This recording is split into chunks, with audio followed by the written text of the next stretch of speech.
پھر دو فرشتے اس کے پاس آتے ہیں یعنی اس کی قبر میں, اسے بٹھا کر پوچھتے ہیں. اب یہ وہ 4 سوال یہاں پر آ رہے ہیں اس ڈیٹیل حدیث میں. پہلا سوال کرتے ہیں تیرا رب کون ہے, من ربک. وہ کہتا ہے ربی اللہ, میرا رب اللہ ہے. دوسرا سوال پوچھتے ہیں تیرا دین کیا ہے, ما دینک, تیرا دین کیا ہے, تو وہ کہتا ہے میرا دین اسلام ہے. پھر پوچھتے ہیں کہ وہ آدمی جو تم میں مبعوث کیے گئے وہ کون ہے.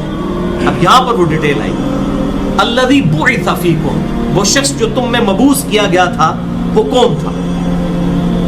تو یہ جو کہتے ہیں نا قبر میں آپ صلی اللہ علیہ وسلم آ جاتے ہیں, تو کہ کسی حدیث میں بھی نہیں ہے. اس میں ڈیٹیل آ گئی کہ اس سے پوچھا جاتا ہے جو شخص تم میں پیغمبر بنا کر بھیجا گیا وہ کون تھا.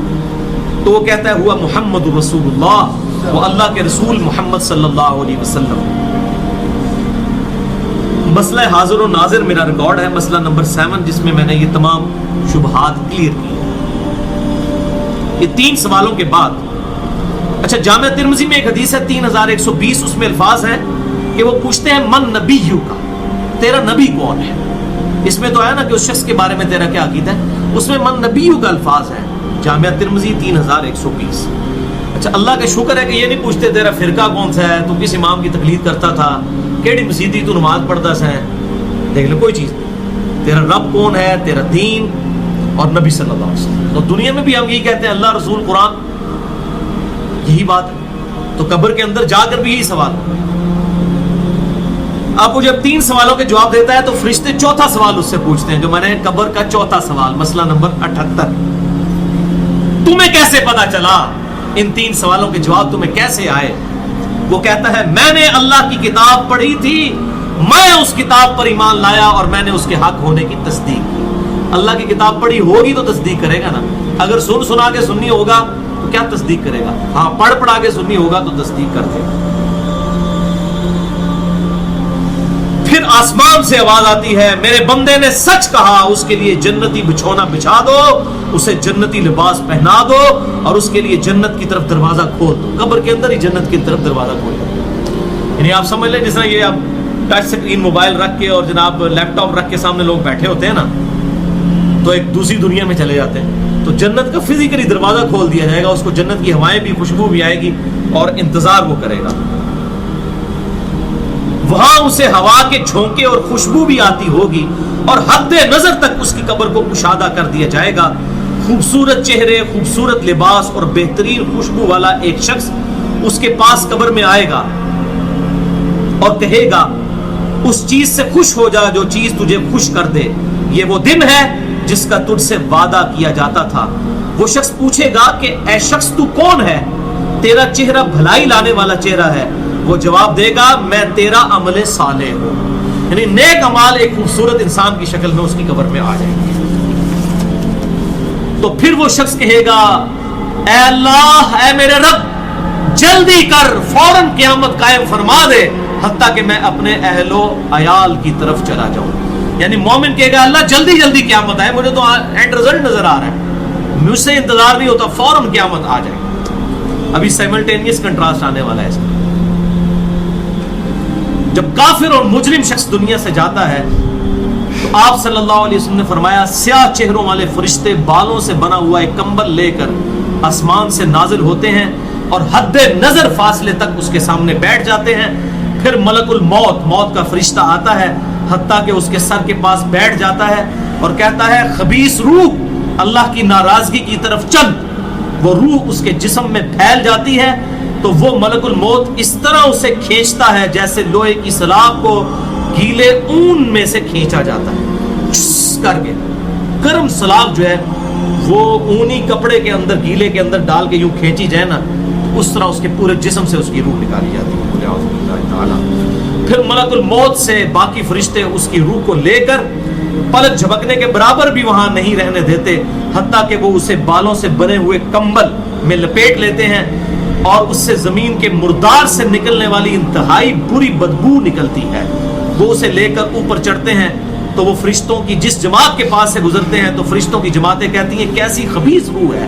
وہ کہتے ہیں یہ فلاں بن فلاں کی روح ہے, اور وہ اس کی دنیا کا انتہائی کبھی نام لے کر بتاتے ہیں حتیٰ کہ اسے آسمانی دنیا تک لے جایا جاتا ہے. اس کے لیے دروازے کھولنے کے لیے درخواست کی جاتی ہے تو